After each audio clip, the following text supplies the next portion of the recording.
¿Qué tal? ¿Cómo están? No sé si ya estoy en vivo o no. Ya estamos en vivo ahora sí. ¿Cómo están amigos neolonenses? Muchas gracias por esta invitación al municipio de San Pedro Garza García. Eh, pues saludos desde acá, desde la Ciudad de México, transmitiéndolo así que a través de casi toda la República.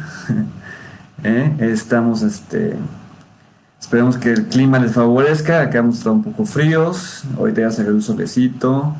Ya está calentando un poco el día, pero bueno, en general ha estado muy, muy frío.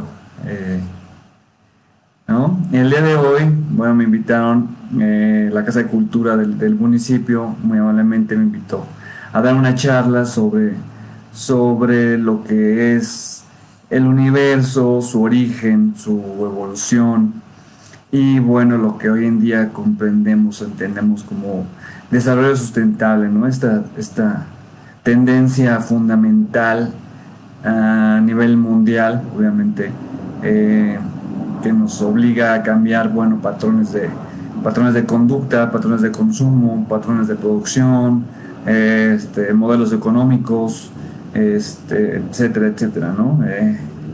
Si entramos a la Organización de las Naciones Unidas, al programa de medio ambiente de las Naciones Unidas, vamos a ver que, bueno, son 17 objetivos para el 2030, 17 objetivos del desarrollo sustentable, que bueno, pues es un tema muy, muy amplio, ¿no? Porque toca desde equidad de género hasta educación de calidad, hasta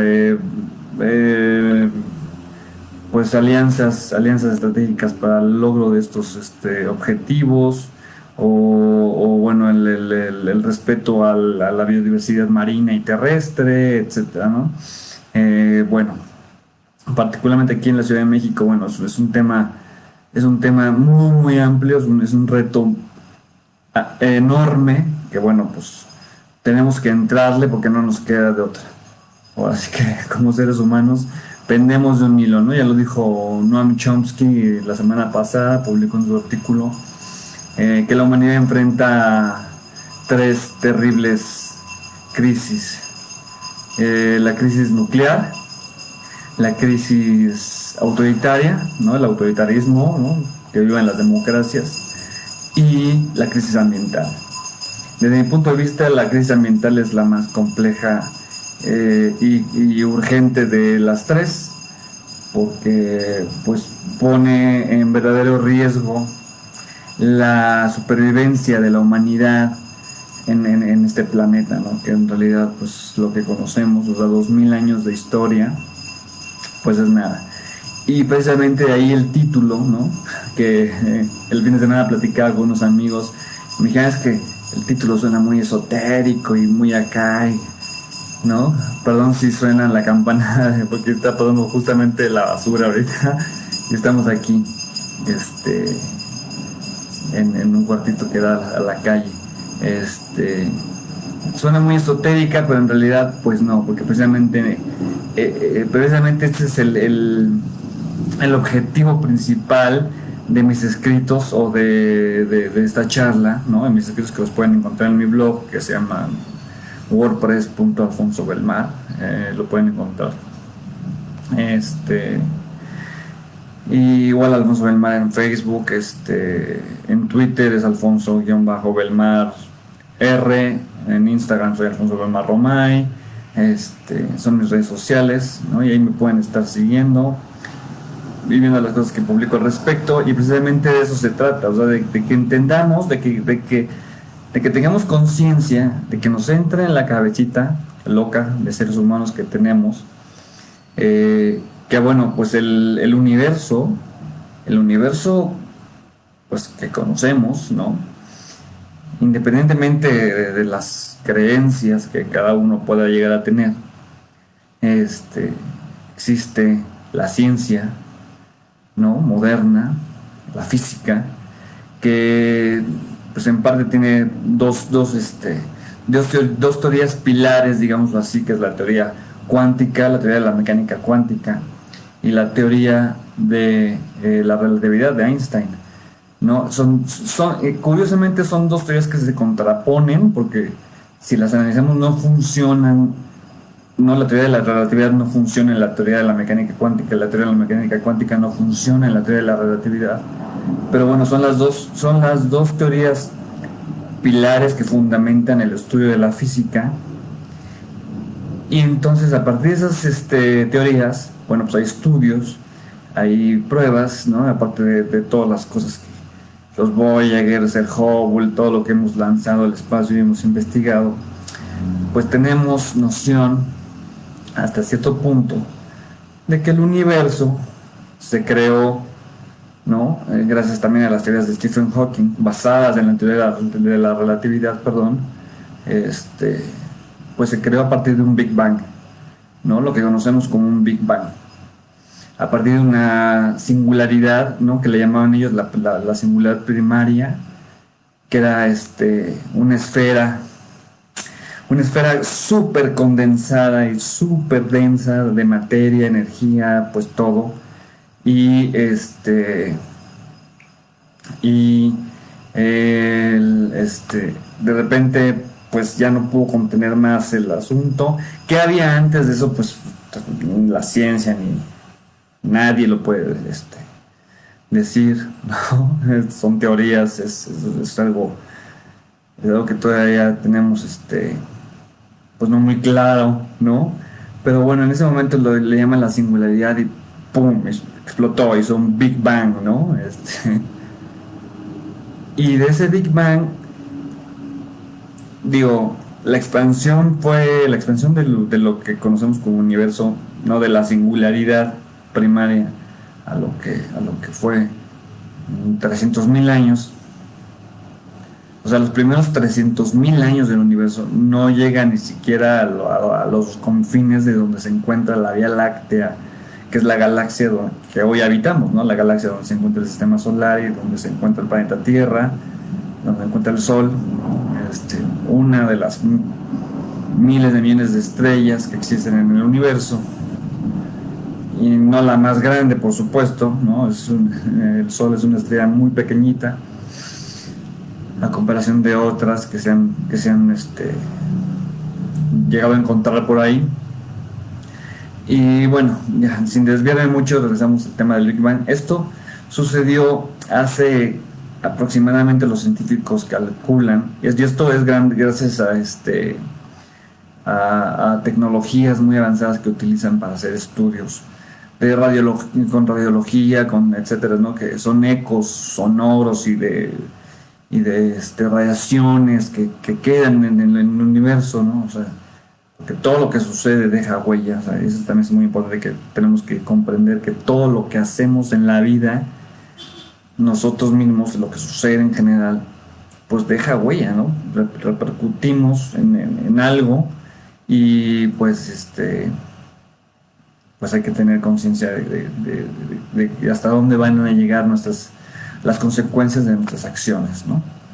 Entonces el Big Bang sucedió pues hace aproximadamente unos 13.000 millones de años, ¿no? O sea, es casi incomprensible, ¿no? Porque nuestra mente a la hora de decir 13.000 millones de años, o sea, nosotros tenemos de historia 2020 años, ¿no? De historia moderna, bueno, a nuestra era, después de Cristo, cuando empezamos a medir el tiempo, etcétera. No tenemos mucho tiempo. En realidad, la humanidad somos unos bebitos a comparación de lo que es el universo, ¿no? 13.000 millones de años. Pasaron infinidad de cosas, esto se fue expandiendo, se fueron formando las galaxias, se fueron formando las estrellas, se fueron formando los planetas, se fueron formando muchísimas cosas a lo largo de todo ese tiempo, hasta que llegamos a tiempos más cercanos, y les estoy hablando más cercanos de unos 4.000 millones de años, que es la edad de la Tierra, en nuestro planeta. El planeta que habitamos tiene 4.000 millones de años de existencia.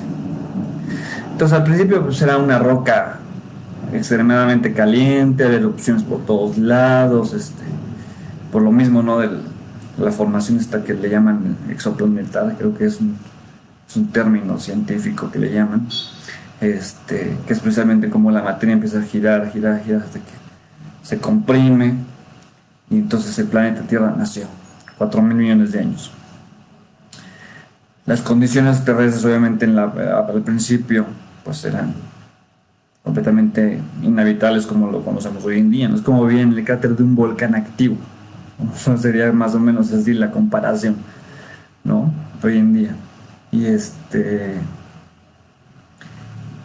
y bueno, la Tierra fue evolucionando, se enfrió, eso es lo que, eso permitió, por ejemplo, que el agua se condensara. El agua ya existía en la Tierra desde entonces, solo que existía en forma de vapor, no existía en estado líquido, como la conocemos, ¿no? Como la vemos hoy en día los mares. Entonces, cuando la Tierra se enfría, cuando la Tierra logra ciertas temperaturas, el agua se condensa y empieza a caer en forma de lluvia. Entonces llovió durante mucho tiempo. ¿No? O sea, que aquí en la Ciudad de México pues, tenemos un tema de lluvias atípicas muy fuertes, y que han afectado tanto la parte alta de la ciudad, la cuenca, como la parte baja. Hay inundaciones, los ríos, el agua baja muy rápido de la montaña, y más en cantidades pues, muy fuertes, etcétera. Entonces, imagínense, ¿no? El agua empezó a inundar la tierra hasta que formó el océano, porque antes era un océano, porque acuérdense que existía la Pangea, ¿no? El continente único que se habla, bueno. Esto estamos hablando ya de 65 millones de años más o menos, bueno, un poquito más de cuando existían los dinosaurios, cuando existieron los dinosaurios. 65 millones de años fue cuando se extinguieron. Entonces, antes de eso, bueno, quién sabe qué pudo existir.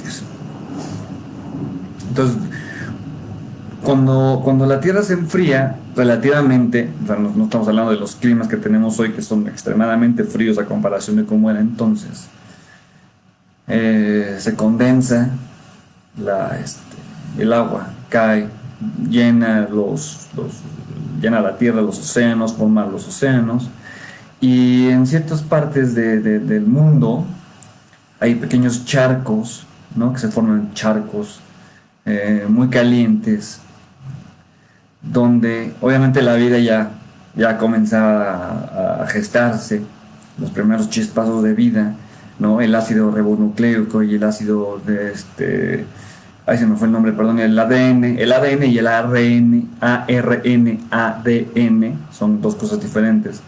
Se juntan y forman los primeros seres vivos,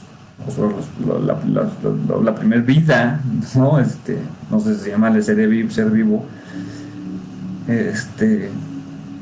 hace muchísimo tiempo, miles de millones de años.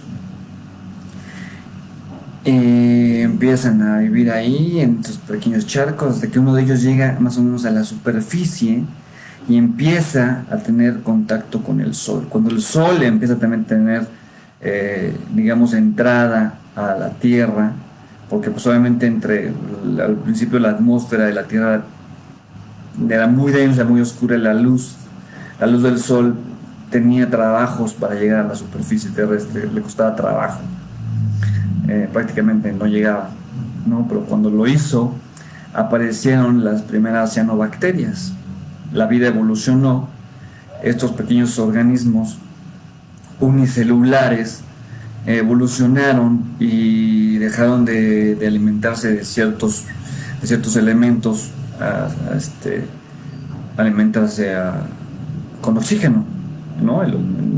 Con dióxido de carbono, la cianobacteria, y empezó a hacer fotosíntesis. Y entonces empezó a producir oxígeno, cosa que no existía en la Tierra, cosa que no existía antes en la Tierra. Y entonces empezó a inundar la atmósfera de este material que es el oxígeno que hoy respiramos, todos los seres vivos.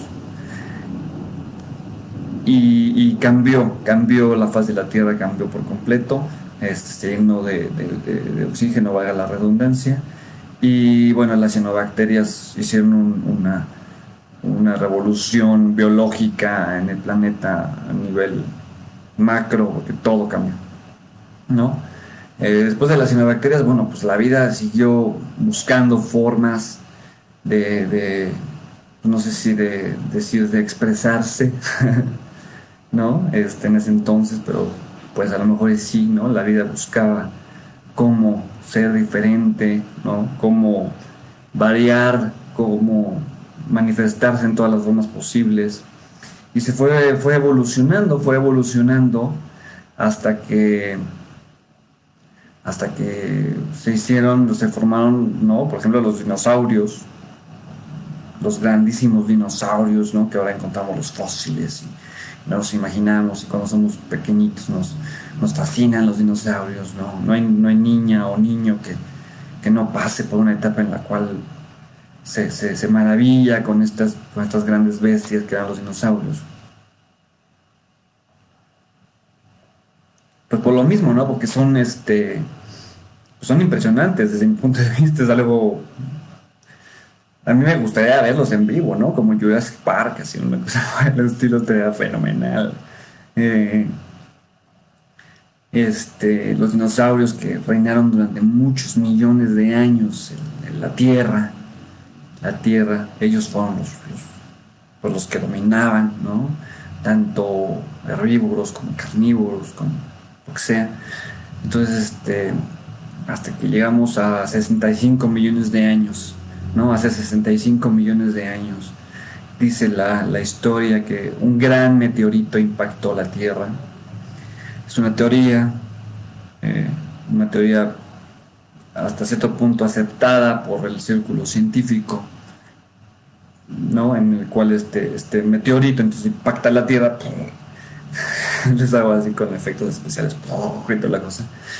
Este impacta la faz de la Tierra y entonces esta explosión es enorme, enorme, enorme, enorme, enorme.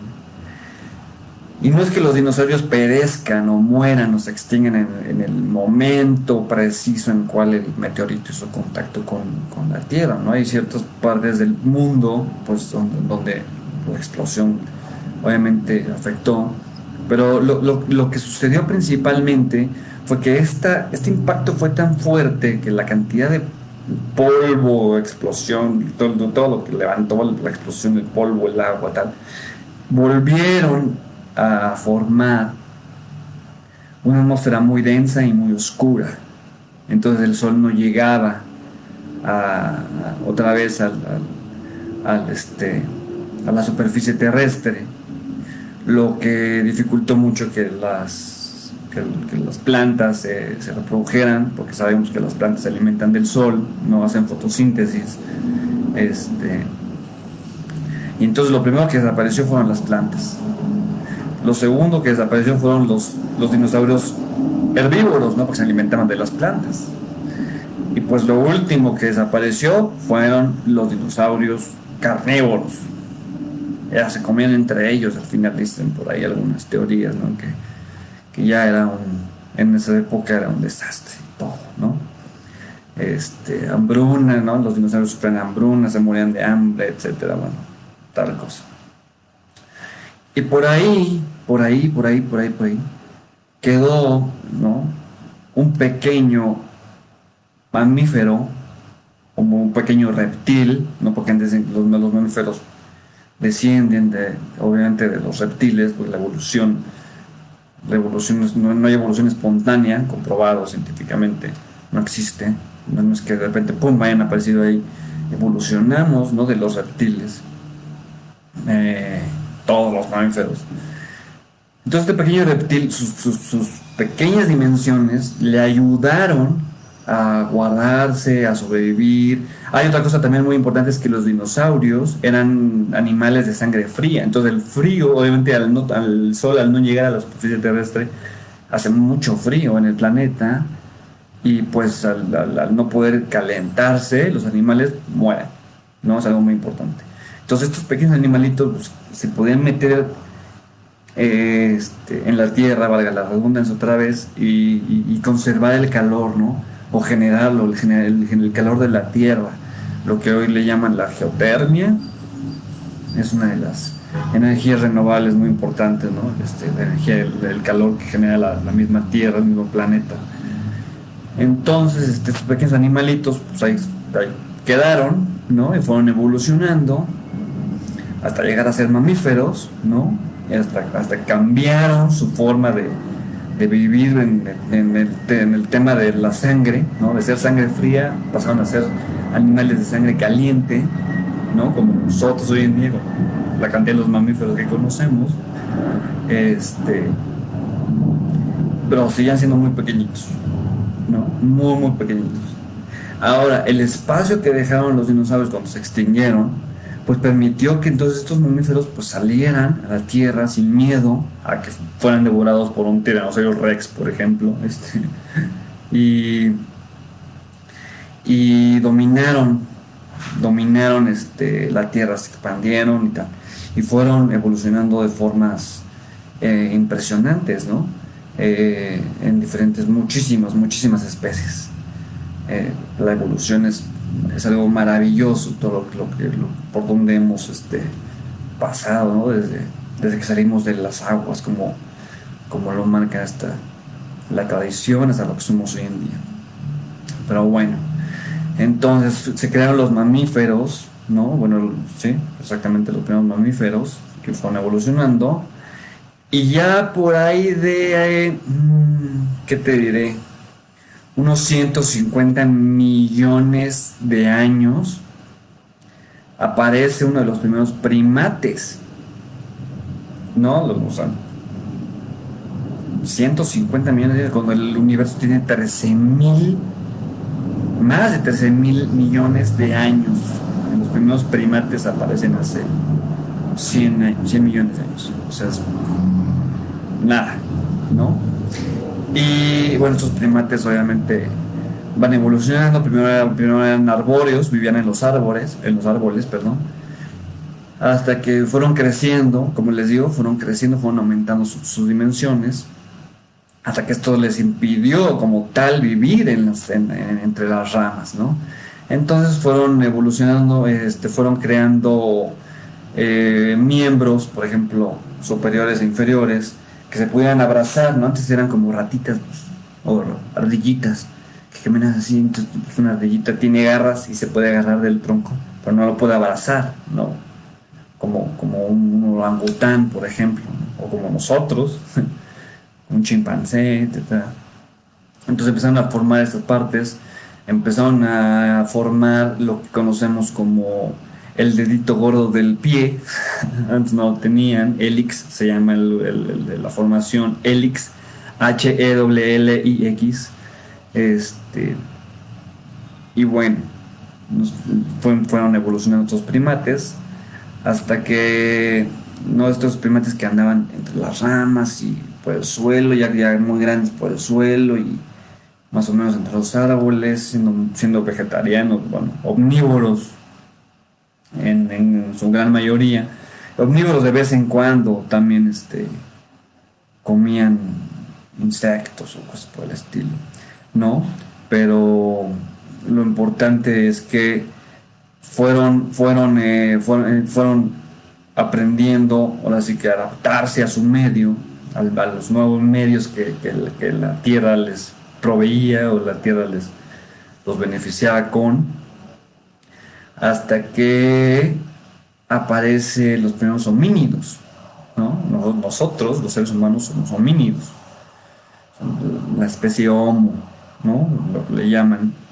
Y empieza con el bipedismo, cuando empieza el mono a erguirse. Estos, bueno, no es correcto llamarle mono porque no eran monos, los monos son actuales, ¿no? Pero eran estos animales mamíferos que vivían en esas épocas, ¿no? Hace los primeros homínidos, bípedos, digamos, pues se calcula más o menos que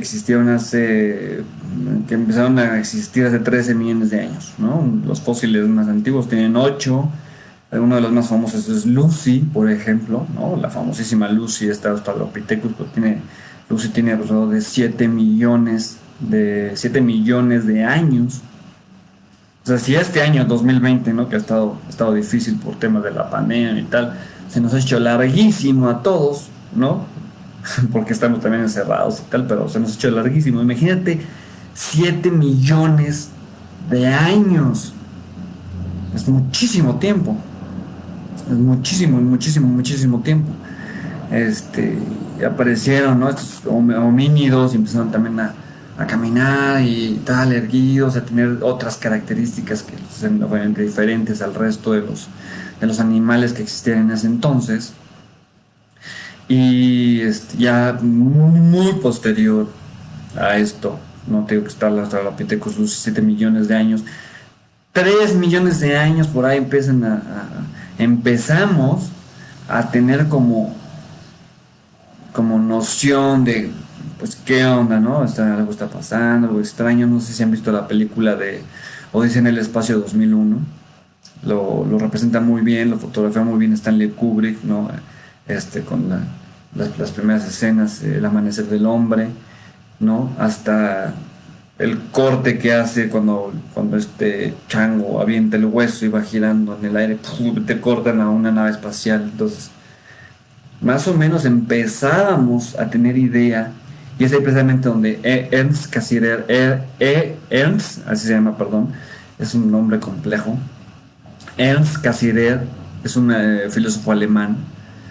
Ernst es E-R-N-S-T, Ernst. Cassirer con doble S, así como se escucha, Cassirer. Él habla de que el ser humano, por ejemplo, habita tiene un libro que se llama la antropología filosófica. Y él habla precisamente de, perdón, se me fue el avión, perdón. Él habla de que el ser humano vive precisamente en dos mundos, en dos universos. El universo físico, que es indudable, que existe, que está ahí, que lo podemos ver, que lo podemos sentir, que lo podemos estudiar y podemos tener estas especulaciones, predicciones de lo que sucedió, lo que puede suceder, y el universo simbólico. El universo simbólico está en nuestra cabeza, ¿no? Cuando inventamos, digamos, el ser humano inventó el lenguaje complejo, ¿no? Porque el lenguaje en sí es algo instintivo, es algo animal. Todos los animalitos se comunican, tienen lenguaje, ¿no? El lenguaje no es solamente hablar, es como me muevo, es como gruño, como algo, lo que sea, ¿no? Entonces, cuando empezamos a formar estos lenguajes complejos, ¿no? Empezamos a tener como ya diferencia del resto de los animales. No sé si llamarles el resto, no sé, en temas de desarrollo sustentable, no, creo que no es correcto tampoco separarnos mucho de los animales. Hay que entender que nosotros seres humanos también lo somos y que también necesitamos del medio ambiente, que también necesitamos de los ecosistemas y que también necesitamos de la vida de diferentes maneras, ¿no? O sea, porque precisamente es que ahí el mundo simbólico se ha vuelto tan poderoso, el universo simbólico, todo lo que hemos creado, que el universo simbólico puede manifestarse de forma física en el universo físico, valga otra vez la redundancia. ¿Cómo es que sucede esto? Bueno, pues el ser humano construye ciudades, ¿no? Cosa que ningún otro animal conocido lo hace, más que el ser humano. Construimos pueblos, ¿no? Pero al principio andábamos en manada, pues como cualquier otro animal. Después, ya cuando inventamos este lenguaje complejo y empezamos a darle simbolismo a estos objetos, significados a estos objetos, pues empezamos a entender la vida de manera diferente y empezamos a crear las tribus. Y luego, bueno, pues no, todo esto viene hasta la familia, ¿no? O sea, de la tribu a la familia. Punto. O sea, no hay de otra, de ahí venimos y pasando por los romanos que hablaban del pater familia, ¿no? El jefe de la familia, eran grandes etcétera. Pero bueno, entonces imagínate, ¿no? 3 millones cuando el Homo sapiens, porque antes de eso, estoy hablando de Lucy, es un Australopithecus ya extinto, los Australopithecus ya están extintos, ya no existen. Lucy es de los más antiguos, 3 millones de años. Perdón, bueno, por ahí sí, creo que sí, 3 millones. vienen ya vienen más bien los homo, ¿no? Los homo habilis, por ejemplo, los homo erectus, ¿no? Todas esas especies a las que les llamamos previas a nosotros como homínidos, que es algo muy interesante, ¿no? El Homo erectus o el Homo habilis, que empieza a hacer precisamente herramientas de piedra, ¿no? Estamos hablando ya de la edad de piedra hace, digo, a lo mejor 1 millón de años, ya estamos hablando de tiempos muy, ahora sí que, como de que hablábamos de 13.000 millones de años del origen del universo, hablar de 1 millón de años es como hablar de aquí a la vuelta de la esquina, ¿no? Como el gran calendario cósmico que nos presenta Carl Sagan en su gran serie esta de Cosmos, ¿no? La propuesta, como entender el origen del universo es el primer segundo del primer minuto del 1 de enero, y donde estamos ahorita nosotros es el último segundo del último día de diciembre, por ejemplo, ¿no? Ese es el calendario cósmico, entonces para que entendamos cómo se fueron evolucionando las cosas. Los dinosaurios aparecieron por ahí de noviembre, finales de octubre, principios de noviembre, en este calendario cósmico, ¿no? Entonces el Homo sapiens, ya después de todos estos, ¿no? El Homo sapiens, el Homo que sabe y el Homo que dice que ya, que él puede ser, y después de que el Homo habilis hizo estas pequeñas herramientas de piedra y tal, ¿no? Aprendimos a fundir los metales, aprendimos a hacer muchísimas cosas. Eso es lo maravilloso del ser humano, que podemos aprender a hacer cosas inimaginables, ¿no? O sea, podemos llegar a la luna, vamos, podemos mandar un cohete directo al satélite natural del espacio, y ahora hay planes de mandar uno a Marte, por ejemplo, ¿no? El Homo sapiens, estamos hablando de una historia de hace 200.000 años, o sea, 200.000 años es, si hablamos de la vuelta de la esquina, 1 millón de años, pues 200.000 años es la puerta de mi casa, ¿no? O sea, es lo que yo me tardé en llegar ahí. 200.000 años, o sea, es nada, empezaron a aparecer los primeros Homo sapiens y tal, y empezamos ahora sí que a dominar el mundo, ¿no? Empezaron a aparecer las primeras culturas, y bueno, ya todos sabemos cómo van apareciendo estas grandes culturas, ¿no? Y cómo se vuelve la humanidad de ser nómada, porque andábamos de un lado a otro buscando alimento también.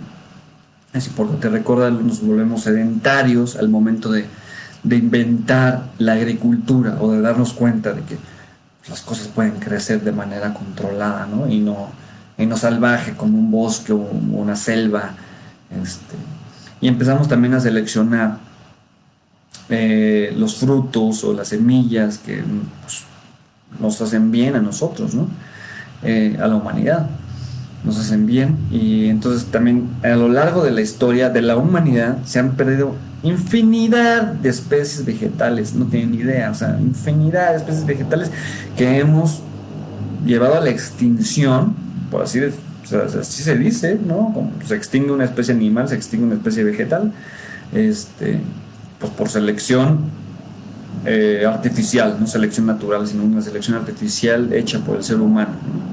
Que sí me gusta, que no me gusta, ¿no? Sí, ¿no? Entonces ya estamos hablando de los Mesopotamia, Egipto, esas cosas de hace, ¿no? Y bueno, ya después vienen los romanos, bueno, antes de ellos los griegos, los romanos, y ya el gran imperio romano. Ya empezamos, ya los finales del gran imperio romano, ya dividido en Occidente y Oriente, o el sacro imperio romano germánico. Ya estamos hablando ya de la historia inmediata, ¿no? Lo que nos enseñan, lo que tenemos presente, digamos, o el Imperio Otomano, por ejemplo, ¿no? Pero el ser humano no era todavía tan dependiente de las formas de producción, o bueno, sí lo era, o sea, siempre lo hemos sido, obviamente, de la forma de producción, pero no de las formas de producción que hoy en día conocemos. Entonces, no era tan consumista, porque o sea, pues, un ciudadano del Imperio Otomano, hablando de no sé, del año 1200, pues no necesitaba comprarse un Nintendo, por ejemplo, no una televisión, o pagar el Netflix, o pagar luz, o pagar gas. Pues no lo necesitaba, ¿no? Hoy, lo que tenemos hoy en día es una cantidad impresionante de cosas que hace 1000 años, 1500 años, ya estamos hablando de, o sea, de hace muy poquito tiempo, la gente no lo necesitaba. Entonces, esto fue evolucionando hasta que llegamos, ahora sí que a la primera revolución industrial, después viene la segunda, el gran boom, por ahí del siglo XIX, hace 200 años, 1800, y, eh, eh, y la humanidad experimenta un crecimiento poblacional exponencial como nunca antes lo había vivido, un crecimiento exponencial urbano como nunca antes se había vivido tampoco en la humanidad, estamos hablando de 1800. Este, Nunca antes había habido tanta gente en las ciudades, por ejemplo, ¿no? Hace 2 años, creo, más o menos 3 años, rompimos el récord de más gente viviendo en ciudades, en centros urbanos, que en el campo, ¿no? O que en centros rurales, por ejemplo. Apenas hace 3 años, es nada, ¿no? Entonces viene la primera revolución industrial, la segunda, ¿no? Y el cambio de vida es brutal. Hay muchas cosas bueno, mucha precariedad en ciertos aspectos de vida, ¿no? Los niños, por ejemplo, en Londres, en Inglaterra, los niños de 8 años tenían que trabajar, ¿no? Hasta que hubo una ley que decía, bueno, no pueden trabajar los menores de 10. Ah, bueno, que gracias, qué lindos, ¿no?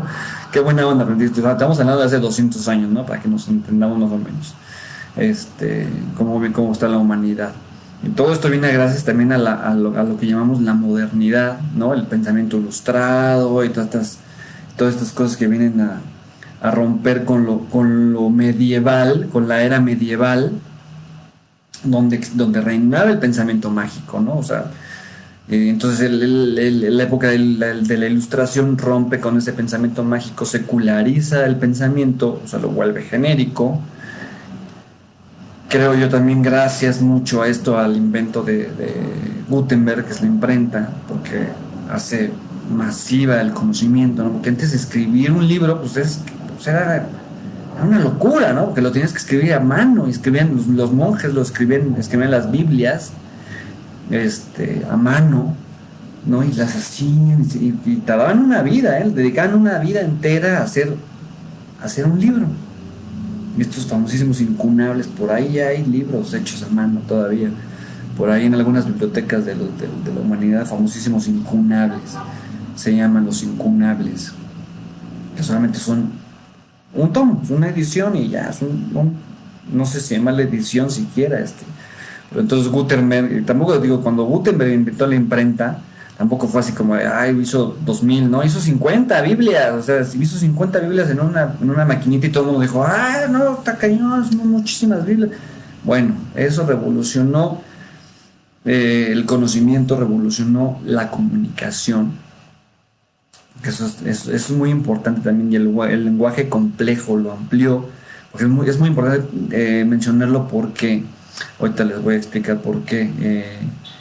Pero es importante porque la comunicación, al ser instintiva, como todos los animales se comunican, lo que nos hace diferentes es precisamente la forma en que nos comunicamos los seres humanos. Para hacerlo como lo estamos haciendo hoy, por ejemplo, de manera digital, ya es de manera inimaginable, o sea, esto pues no lo pensaba Gutenberg, ¿no? Él quería hacer 50 Biblias en una maquinita, no quería hacer una transmisión en vivo por una red social. Es muy complicado, pero bueno, la comunicación entonces es la base de la sociedad, es la base de cómo interactuamos, es la base de cómo nos relacionamos, es la base de muchísimas cosas, es la base de la cultura, porque gracias a ella es que la cultura permanece, evoluciona, porque la cultura también va evolucionando muy lentamente, como la vida, pero lo hace, ¿no? Porque hoy no me he visto como se vestía la gente hace 200 años, no nos vestimos o no comemos como comía la gente hace 200 años. Y lo que comemos es parte de la cultura, por supuesto. Porque la cultura básicamente se ha malinterpretado, ¿no? Entre las bellas artes y la cultura, ¿no? Decir, esta persona es muy inculta porque no escucha la música clásica, porque no le gusta el cine, porque no le gusta la literatura, cualquier cosa. Pero es que en realidad no hay nadie inculto, porque ser inculto sería una persona que se fue a vivir lejos de la humanidad desde que nació y no aprendió la cultura, porque cada pueblo tiene la suya, ¿no? Si yo hubiera nacido en Alemania, pues hubiera aprendido la cultura alemana y hablaba en alemán, pero nací en México y entonces aprendí la cultura mexicana y aprendí a hablar en español. Aprendí a hablar español y tal, pero bueno, me estoy otra vez desviando, es que esto es maravilloso, a mí me encantan esos temas.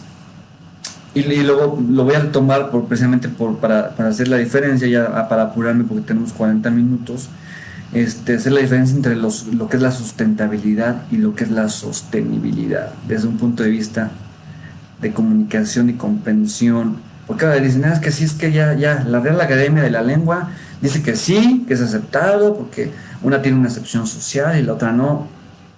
Desde mi punto de vista, señores, perdón, pero no lo creo. No lo creo.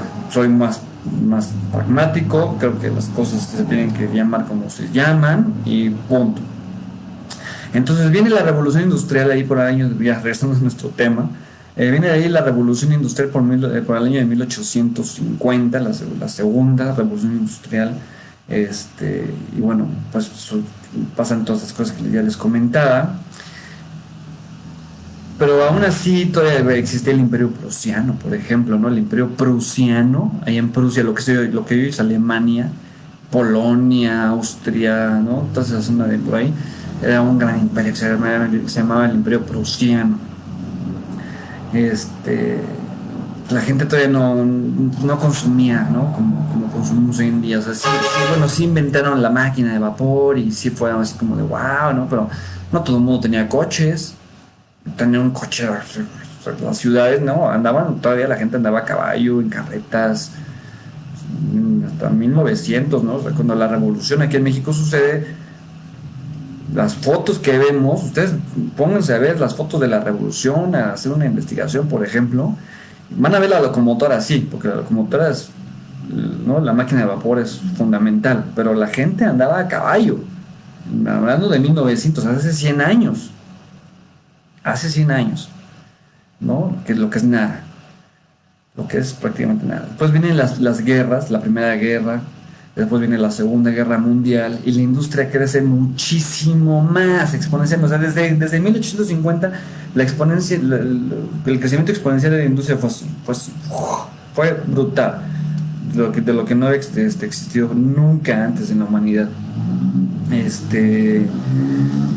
Y especialmente a finales de la guerra, de la Segunda Guerra Mundial, y es por eso que quería llegar desde el origen del universo, ¿no? Que decían es que es muy esotérico, esto les comentaba que decían, pero no es tanto, porque hace 13.000 millones de años comenzó el universo, tuvo origen el universo, y hace, que serán 74 años, terminó la Segunda Guerra Mundial, 70 años terminó la Segunda Guerra Mundial.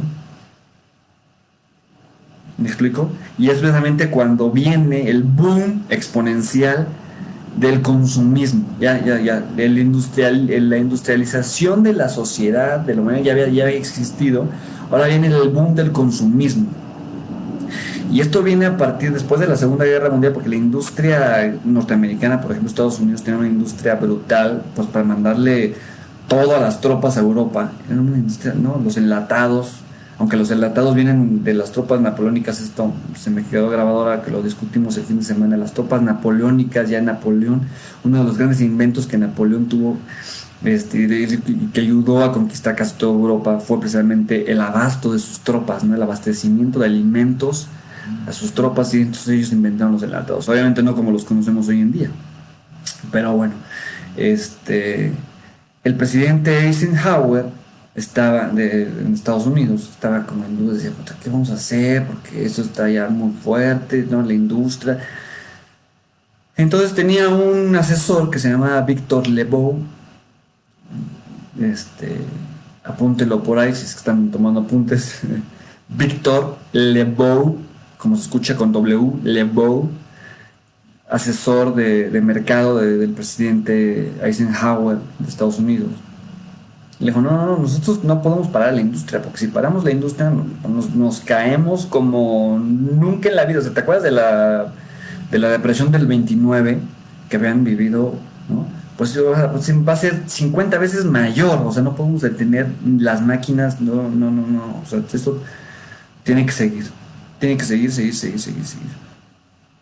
Y entonces Víctor Lebow le dijo, no podemos parar. Y entonces Víctor Lebow dijo que tenemos que crear una cultura de consumismo, que la gente compre, consuma, deseche las cosas de manera inmediata. ¡Pum! Y a partir de los años 50, hace 70 años, es que se viene el gran boom del consumismo. Especialmente, no sé si ustedes vieron la serie de Mad Men, esta famosa serie gringa, de los publicistas, precisamente, ¿no? Este grupo de publicistas que vivían en los años 60. Fue el boom de la publicidad. La publicidad no existía, ¿no? Existían afiches, existían cosas promocionales de eventos muy subgéneris, ¿no? Toulouse-Lautrec tuvo sus intervenciones por ahí, ¿no? El impresionismo, hacían promocionaban el Moulin Rouge en París, por ejemplo, ¿no? El Can-Can del Moulin Rouge, y hacían un afiche impresionista muy bonito, un cartel, y lo pegaban ahí, afuera, y ya. Pero la publicidad como la conocemos hoy en día, empieza en ese entonces, en los años 50, y la publicidad es muy sugestiva, porque te empiezan a meter en la cabeza el mundo, el universo simbólico, nos empieza a meter en la cabeza, pues que tenemos que consumir, consumir, consumir, consumir, consumir. Si no consumimos, nos sentimos mal, ya de repente es de, ay, es que necesito comprar algo, ¿no? O sea, ya ni siquiera es de, oye, necesito consumir esto, ¿no? Necesito comprar algo, es que lo necesito, es que ya al comprar se vuelve una necesidad. Entonces comprar, comprar, comprar, comprar, comprar, comprar. Y nos definimos a partir de lo que tenemos, ¿no? Desde ese entonces, este, a la fecha. Entonces, imagínense que el universo, a lo que voy con esto del título de la plática, que muchos de mis amigos me decían el fin de semana que es sonaba muy esotérico, no, y es que no tanto, ya viéndolo así, es que el universo se originó hace 13.000 millones de años, y nosotros en 70 años le dimos cuello al medio ambiente, o sea, creamos una problemática ambiental brutal, brutal, brutal, brutal, brutal, ¿no? Y ya desde antes se había dicho, ¿no? Los límites físicos de crecimiento, o los límites físicos del desarrollo, por ejemplo, decían es que la población, especialmente en los años de la revolución industrial, cuando la población urbana empieza a crecer, a crecer, a crecer, a crecer, hay personas que dicen, ¿saben qué? Tenemos que ver cómo le vamos a hacer, porque si seguimos creciendo como vamos, va a llegar un punto en el que esto sea insostenible, o sea, y aquí es donde entramos especialmente a lo insostenible, o sea, que no se puede sostener. No es que no se pueda sustentar, es que no se puede sostener, son cosas muy diferentes, ¿no? Yo les puedo sostener que una manzana es azul, pero no lo puedo sustentar, por ejemplo, ¿no? Es un ejemplo muy, muy burdo, pero pues es un ejemplo muy sencillo de las diferencias que hay, ¿no?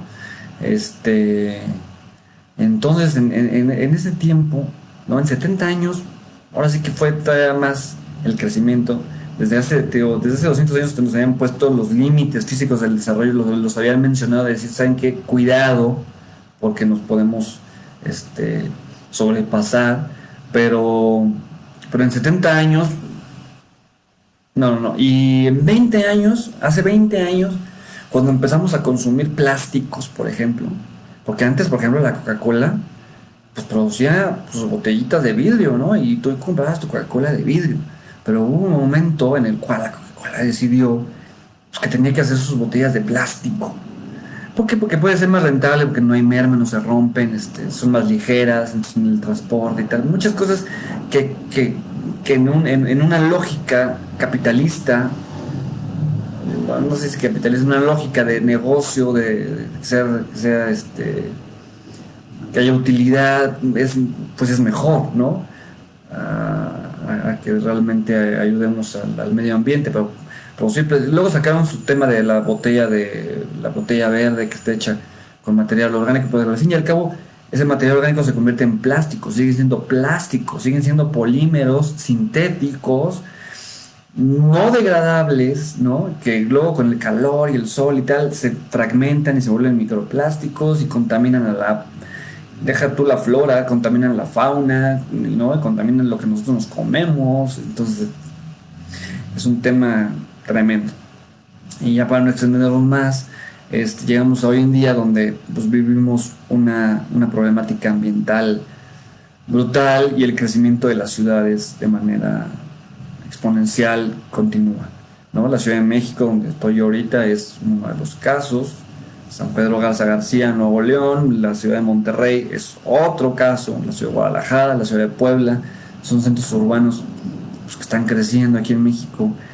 Y el reto de la sustentabilidad, pues es mayúsculo, ¿no? Porque la sustentabilidad no solamente quiere decir respeto al medio ambiente y ya, ¿no? Hacer un uso lógico de los recursos, que los recursos no se conviertan en basura, precisamente porque, o sea, la basura es basura cuando los residuos son mal gestionados, ¿no? Cuando todo se mezcla, por ejemplo, entonces sí creo basura, porque sí no se puede separar, no se puede reciclar, ya está sucio esto, pero si los residuos los separo de manera correcta y tal, entonces ya es muy diferente, ¿no? Entonces el residuo cambia de concepto, cambia de idea y se convierte a lo mejor en este recurso, ¿no? Los recursos, los famosísimos recursos naturales que hoy en día, las energías limpias, también que el consumo sea local, ¿no? Por ejemplo, que haya producción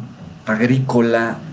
En la Ciudad de México hay poca, pero se están haciendo esfuerzos para que crezca.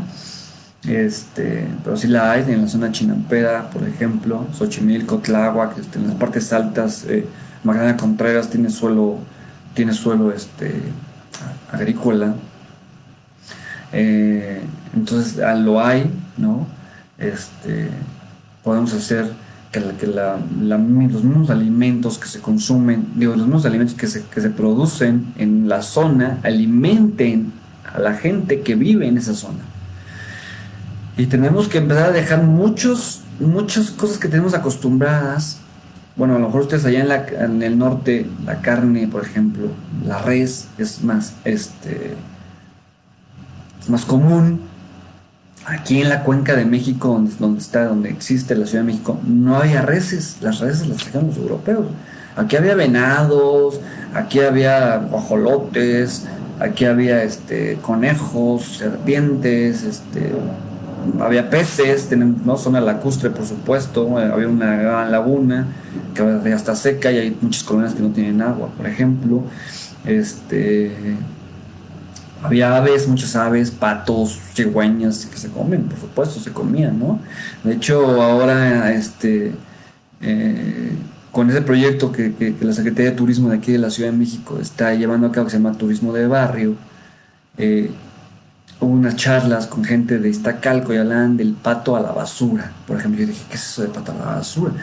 Me dijo, es un platillo típico de la región, porque antes aquí había patos, ¿no? Por eso tenemos un metro enfrente de San Lázaro, enfrente del Palacio Legislativo, del Congreso de la Unión, que se llama La Candelaria de los Patos, ¿no? Porque era un lugar donde había, pues sí, terminaba la ciudad y empezaba la laguna y tal. Y dije, ¿qué es eso del pato a la basura? Pues era un caldo de pato con quelites. La basura era lo que sobraba de la milpa, puro quelite. Limpiaban quelite, lo echaban y hacían un caldo, y un pato y se lo comían, ¿no? Entonces, a eso hemos llegado. Entonces, lo que quería yo hacerles, lo que yo intento hacer con estas charlas, muchas gracias a la Casa de Cultura de San Pedro Garza García, al municipio por la invitación y por dejarme dar mi mensaje, es pues que entremos en conciencia de que lo que se tardó 13.000 millones de años en crearse, en 70 años lo hemos destruido.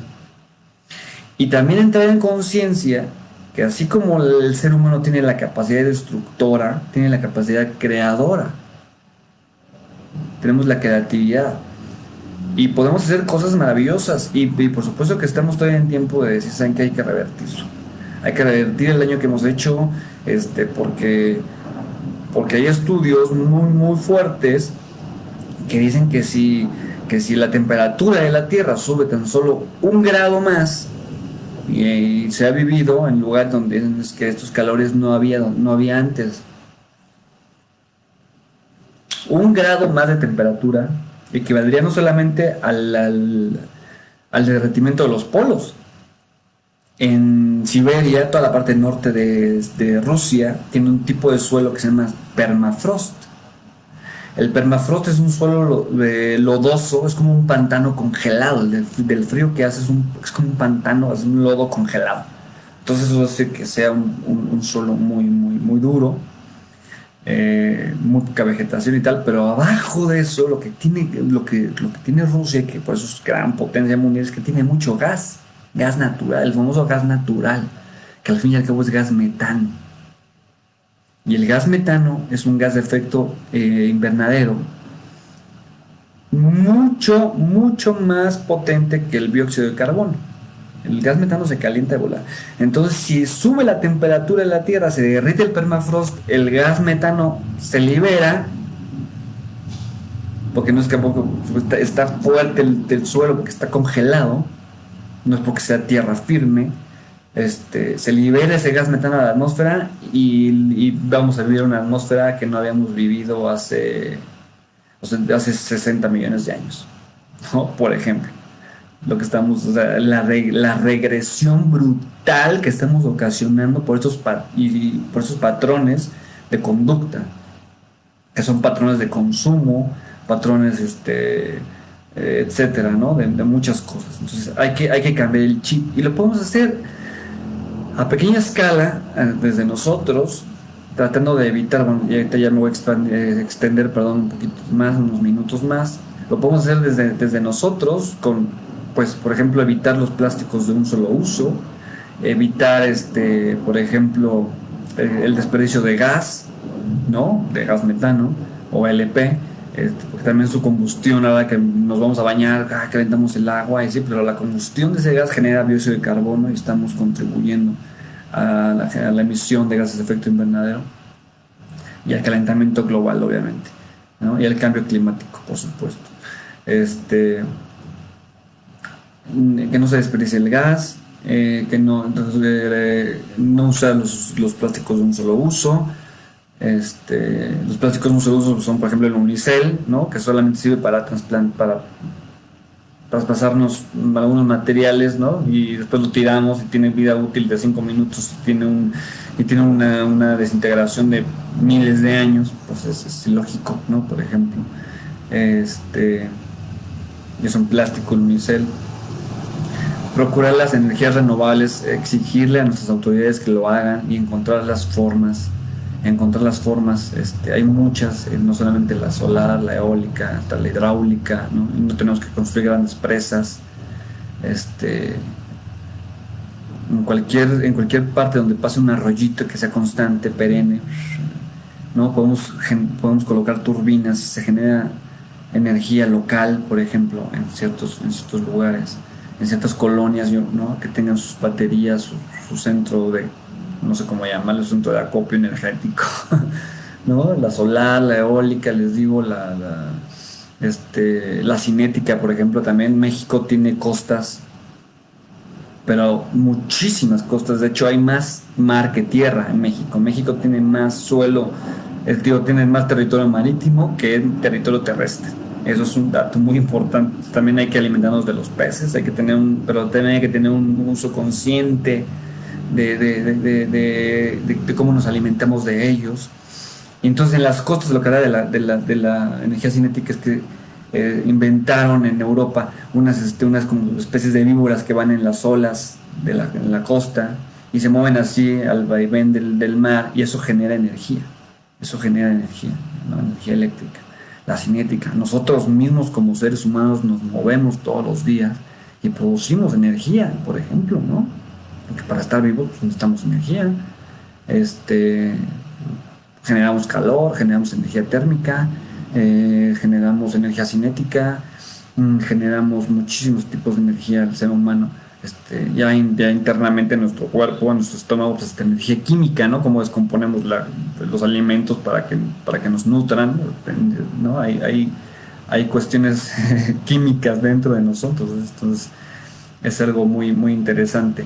Y bueno, pues ya no me extiendo más, ya llevamos casi una hora, justamente 59, 57. Les agradezco mucho a todos los que nos hayan visto y los que nos sigan viendo, muchísimas gracias. Llévense este mensaje y pásenlo, ¿no? De boca en boca.